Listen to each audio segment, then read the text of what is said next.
3 inmates from the famous prison in 1962 has been the subject of wild speculation for more than half a century.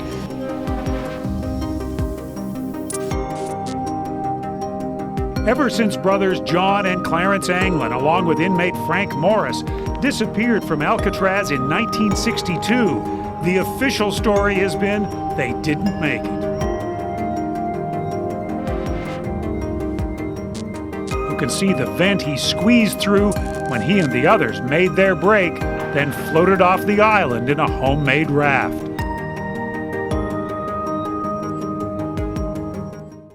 We've all heard the stories or seen the 1979 Clint Eastwood movie Escape from Alcatraz. Now let's take a dive into the 1962 escape of Frank Morris and the Anglin brothers.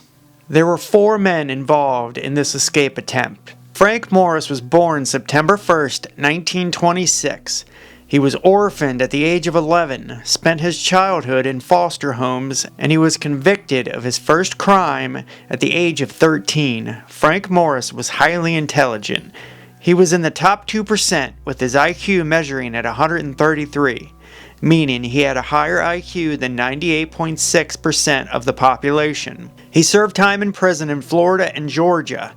He escaped from the Louisiana State Penitentiary while serving 10 years for bank robbery. His crimes ranged from narcotics to armed robbery. He was captured a year after his escape and sent to Alcatraz on January 20th, 1960, and given the inmate number AZ1441. The Anglin brothers. John was born May 2nd, 1930, and Clarence May 11th, 1931. The brothers were born into a family of 14 children. Their parents were seasonal farm workers. They moved to Florida in the 1940s, working the tomato fields. Every June, they migrated as far north as Michigan. The brothers were said to be very good swimmers, even swimming in the frigid waters of Lake Michigan when they were still iced over. Clarence was first arrested at 14, breaking into a gas station. The brothers began robbing banks in the early 50s, targeting businesses that were closed to make sure that no one got hurt. They claimed they only used a weapon once during a bank heist, and it was a toy gun. January 17, 1958, the brothers robbed the Bank of Columbia in Alabama. They received a 35-year prison sentence. They served their time in Florida State Prison, Leavenworth Federal Penitentiary, and the Atlanta Penitentiary. After repeated attempts to escape, they were transferred to Alcatraz. John on October 24, 1960, inmate number AZ1476. Clarence, January 16, 1961, inmate number AZ1485. Allen West. Allen West was born on March 25, 1929. He was arrested 20 times throughout his life. He got arrested for a car theft in 1955 and was sent to the Atlanta Penitentiary. Then Florida State Prison. After escaping from Florida, he was sent to Alcatraz in 1957. Inmate number AZ1335. Alcatraz itself has a rich history. It was first used by the U.S. government to establish Fort Alcatraz in the 1850s. During the Civil War, the barracks were used as jail cells for Confederate sympathizers. The main prison building was built in 1910 as a U.S. Army military prison. It cost around $7,800,000 in today's money. The building was 500 feet long, and it was reported that the building was the largest concrete building in the world at the time. In 1933, the U.S. Department of Justice acquired the property. The island became adapted and used as a prison of the Federal Bureau of Prisons in August 1934, after the buildings were modernized and security was increased. Due to its high security and the island's location in the frigid waters and strong currents of the San Francisco Bay, the prison operators believed Alcatraz was escape-proof, and it was America's most secure penitentiary. Alcatraz was also known as the Rock. Not that rock. The 4 inmates had all known each other from previous incarcerations. They were all assigned adjacent cells in December of 1961. After this, they began formulating their escape plan. The men planned to use metal spoons from the mess hall, discarded saw blades that they found around the prison, and an electric drill the men had improvised by using a motor of a vacuum cleaner to widen the ventilation ducts beneath their sink. The men painstakingly drilled closely spaced holes and chipped around the cover so that the entire section of the wall could be removed once they were through. They had to conceal the massive hole underneath the sink. The men had to improvise by using cardboard to make a cover, paint it the same color as the walls to blend it in. This was noisy work, and to cover their tracks, the men used the noise from Morris's accordion. This work took around 6 months to widen out the holes big enough for the men to fit through. Once the men were able to make their hole wide enough, they found an unguarded utility corridor directly behind their cells. From here, the men made their way down the corridor and climbed to the roof of their cell block, inside the building where they set up a secret workshop. The men took turns in the workshop, while others kept watch before the final counts. They used the workshop to build and hide a number of stolen items they needed for their escape.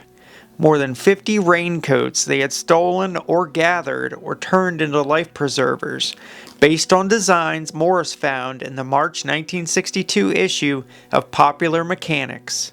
Under the article, "Your Life Preserver, How Will It Behave If You Need It?" Morris found other ideas in Popular Mechanics: resin to make a lampshade in November 1960 issue, and signposts of water safety about channel buoys, indicating course and navigating hazards in the May 21, 1962 issue of Sports Illustrated. The men also assembled a 6 by 14 foot rubber raft. They carefully stitched the seams together by hand and then sealed them with liquid plastic, which was taken from the prison's workshop. Vulcanized by the hot steam pipes in the prison, the men also built plywood paddles for their raft. One of the men had stolen a concertina from another inmate, which kinda looks like a handheld accordion. They modified the instrument in order to use the bellows to inflate the life raft. They also needed to find a way out of the prison, which was proving to be difficult. The ceiling was 30 feet high. By using a network of pipes, they climbed to the top and eventually reached the large fan ventilators. They climbed drain pipes to the top of the cell block and then slid down vents to the ground. Again, all of this within sight of guards. They cut the rivets holding it in place and then pried it open. At the top of the shaft, they kept it in place temporarily by fashioning a fake bolt out of soap. In order to do all this, of course, the men had to be in their workshop. The men were constantly being counted by guards. In order to prevent their plan from being discovered, the men sculpted dummy heads out of a handmade papier-mâché mixture. The men used a mixture of soap, toothpaste, concrete dust, and toilet paper. In order to give them a realistic-like appearance, they used paint from the maintenance workshop. The men put towels, books, and clothes underneath their blankets to make it seem like the body was in the bed. On June 11th, everything was ready to go. The men initiated their plan, but West discovered that the cement he had used to reinforce the concrete around his vent had hardened. By the time he managed to remove the grill and widen his hole, the others had left without him. He returned to his cell and went to sleep. He had been left behind. Once Morris and the Anglin brothers had reached the service corridor, they climbed the ventilation shaft and then to the roof. The guards heard a large crash as they broke out of the shaft, but nothing further was heard, and the source of the noise that the guards heard was not investigated. The men hauled the gear up with them onto the roof. They dropped 50 feet to the ground by sliding down a kitchen smokestack at the rear of the cell house. They then had to climb 2 12-foot barbed wire perimeter fences. They made it to the northeast shoreline near the power plant, a blind spot in the prison network of searchlights and gun towers. They then inflated their raft with the stolen concertina that they had improvised. Law enforcement investigators believed that shortly after 10 p.m., they boarded their raft and departed towards their objective of Angel Island, 2 miles to the north. The prison guards did not realize that the 3 men were missing until the morning of June 12th. The dummy heads had fooled the guards during the night head counts. After the alarm was finally raised, a number of different searches were started, including land, sea, and aerial searches. On June 14th, a Coast Guard cutter found a paddle floating 200 yards off the shore of Angel Island. That same day, around the same area, another boat found a wallet wrapped in plastic with names, addresses, and photos of the Anglin brothers, friends, and family. On June 21st, shreds of raincoat believed to be the remains of the raft were found on a beach near the Golden Gate Bridge. The next day, a prison boat picked up a deflated life jacket made from the exact same material, 50 yards off Alcatraz Island. The FBI stated that no other physical evidence was found at that time. The FBI believed that the men had drowned, citing that the personal effects were the only belongings they had and that the men would have drowned before leaving them behind. However, no human remains were ever found at the time that linked back to the three men. A month after the escape, a Norwegian ship was 15 miles out to sea from San Francisco and spotted a body floating in the ocean. The ship did not stop to collect the body or report the sighting until October. The San Francisco County coroner did not believe this could have been one of the escapees, believing that the body would not still be floating on the surface. The coroner believed that the body was of a man who from the Golden Gate Bridge 5 days earlier, but coroners of neighboring counties believed that it could be possible they were remains of one of the men. The FBI believed that it was technically possible for the men to have reached Angel Island, but the odds of them surviving the currents and frigid water were doubtful. According to the FBI report, West said that they had planned to steal clothes and a car once they reached the mainland, but no thefts were reported in the immediate area at the time of the incident. Alan West cooperated with the investigation, and he was never charged for his role in the escape. After Alcatraz was closed in 1963, he was sent to McNeil Island, then back to Atlanta Penitentiary. After serving his sentence, he was released and sentenced once again in Georgia and Florida, and then released in 1967. He was arrested again 1 year later and incarcerated at Florida State Prison. He stabbed another inmate in 1972. He was serving multiple sentences, including life imprisonment for the murder conviction. He died in 1978. In January 1965, the FBI investigated rumors that Clarence Anglin was living in Brazil. The FBI agents were sent to South America but found no evidence that he was there. A man called the FBI in 1967, claiming that he had been Morris's classmate and he had known him for 30 years. He said he bumped into Frank Morris in Maryland and described him as having a small beard and mustache, but he refused to give any more details. Members of the Anglin family received many postcards and messages over the years. Most were not signed, but one was signed Jerry and another Jerry and Joe. Family also received Christmas cards that was put in the family's mailbox in 1962 that read, "To Mother, from John, Merry Christmas." Another brother of the Anglins named Robert said that sometimes the phone would ring and all that could be heard was breathing on the other end. Robert said, "I suppose they could have all been pranks, but maybe it was my brothers." The mother of the Anglin brothers received flowers every Mother's Day anonymously until she died in 1973. It was reported that two very tall, unusual women with heavy makeup were reported to have attended her funeral. Officials said that in the mid to late 60s and into the 70s, there were 6 or 7 sightings of the brothers, all in North Florida or Georgia. The FBI closed its case in 1979, claiming that the men had drowned. Their brother Robert said in 1989 that when their father died, 2 strangers with beards showed up at the funeral home.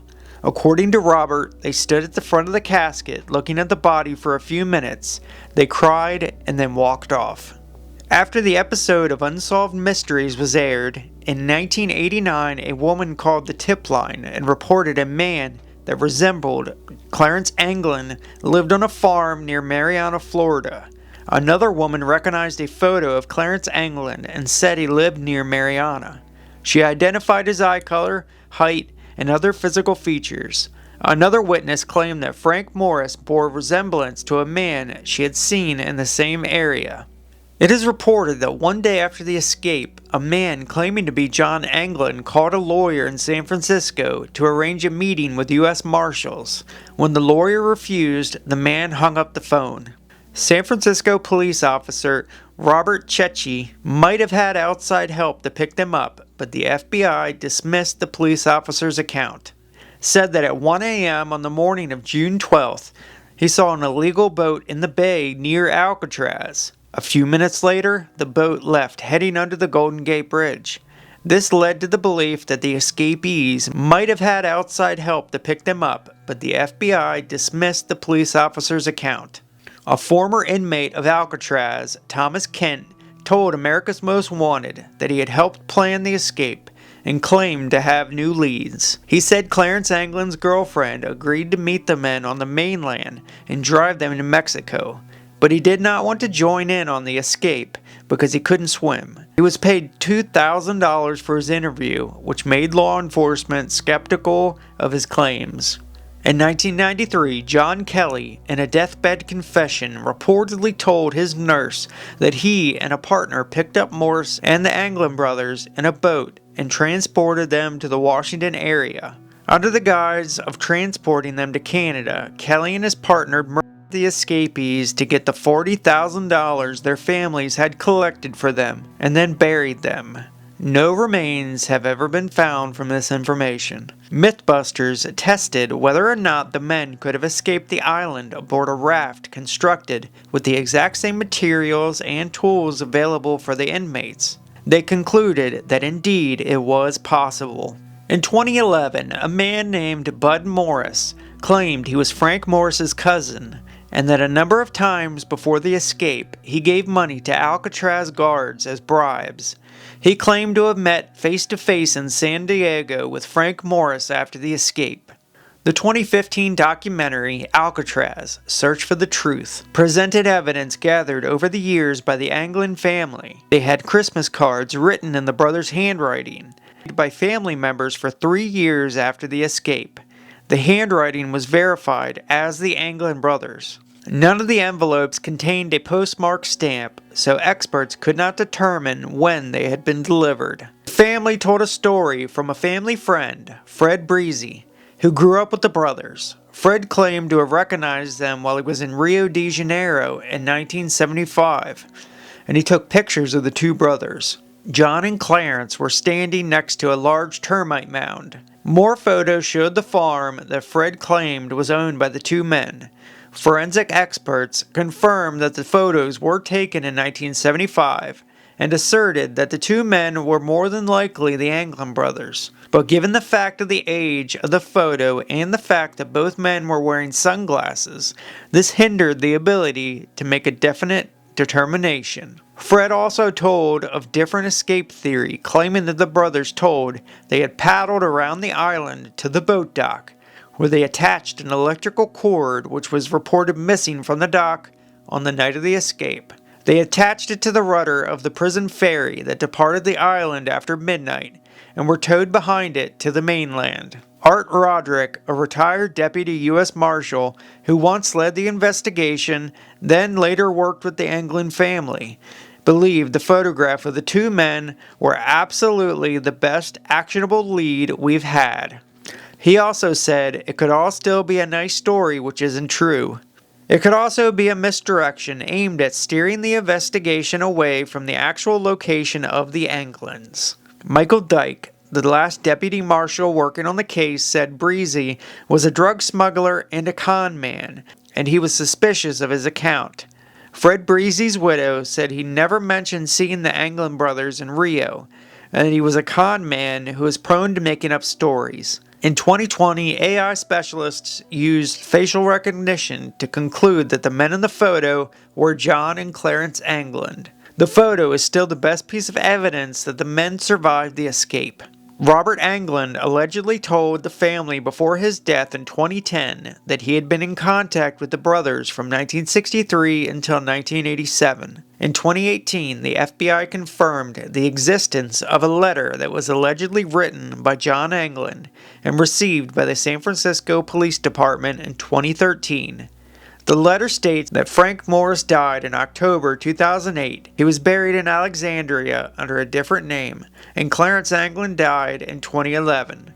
His purpose of writing the letter was to negotiate his surrender in exchange for medical treatment of his cancer. The letter's authenticity was deemed inconclusive. On December 16, 1962, Alcatraz inmate John Paul Scott made water wings from inflated rubber gloves. He swam a total of 2.7 nautical miles from Alcatraz to Fort Point. He was found by some teenagers, and he was suffering from hypothermia and exhaustion. He recovered and was immediately returned to Alcatraz. Scott is the only documented case of an Alcatraz inmate reaching the shore by swimming. Today, a number of athletes swim the same Alcatraz to Fort Point route in triathlon events. Kids have even swam the 2-mile-long route from Alcatraz to Angel Island. The FBI handed over their evidence to the U.S. Marshal Services, whose investigation remains open. There is an active warrant for the men, which will expire in 2030, when all the men will have reached the age 100. The FBI believes the raft broke up and sank at some point, and the 3 convicts succumbed to hypothermia when their bodies swept out to sea by the strong currents of the San Francisco Bay. Is it possible to swim from Alcatraz to the mainland? Yes. It is done every single year by multiple people. The 3 men did have a raft and life preservers. The water temperature that night was around 51 to 55 degrees Fahrenheit. On June 11, 1962, the weather in San Francisco was at a high of 56 degrees with a low of 49 degrees. I can't find the exact temperature from around midnight, but we have to assume it was somewhere in the low 50s. June 11th, 1962 was the second coldest June 11th in San Francisco's history. In water that is between 50 to 60 degrees Fahrenheit, you have between 1 to 6 hours before death can occur. You have 10 to 15 minutes until loss of dexterity. So if the men made it to the mainland and were able to get out of their wet clothes, they very well could have survived. That is assuming their raft broke. If the raft didn't break apart, they might not even have gotten very wet at all. It's a mystery that might not ever be solved unless the men did survive and died later in life, and they can be DNA tested. But if they did die in the water that day, it will remain a mystery forever. Fascinating story, folks.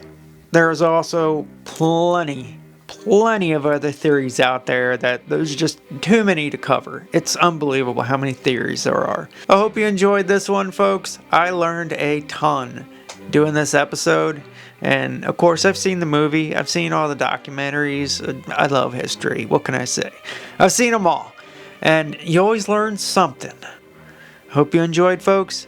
And I will see you on the next. Peace.